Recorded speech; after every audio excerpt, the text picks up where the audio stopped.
大家好，我是娟子，今天用豆腐和鸡蛋分享一个好吃的做法，简单又下饭的一道家常菜。首先准备一个盘子，在里面打入2个鸡蛋，把鸡蛋液搅散，先放在一旁。准备一块老豆腐，先对半切开，再切成3毫米厚的片状，用重叠的方式摆放在盘子里，一片压着一片，上面再盖上2块。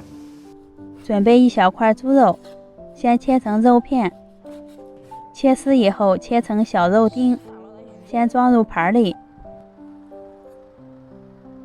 取一个平底锅，刷上一层油，倒入豆腐片，在上面淋上鸡蛋液，晃动锅子，让蛋液流得均匀一些。用中火先煎上3分钟，端起锅子，豆腐可以晃动时，在上面盖一个盘子，再倒回锅里，将另一面也煎一下，煎上5-6分钟，两面都呈金黄色，先盛到盘子里备用。锅里留一些底油，倒入肉末翻炒均匀。肉丁炒熟以后，倒入葱花、辣椒段，炒出香味儿。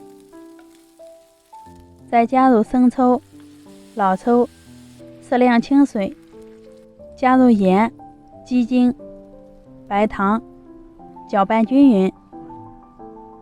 再倒入煎好的豆腐，再炖上3分钟，让汤汁慢慢的吸收进豆腐里。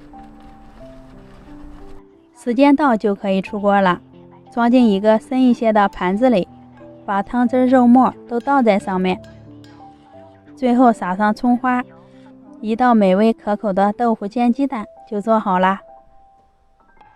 经过煎制，鸡蛋吃着筋道，豆腐吸收了汤汁，鲜嫩可口，搭配上肉丁，吃着也不感觉油腻。喜欢吃豆腐的朋友可以先收藏起来，有空做给家人吃哦。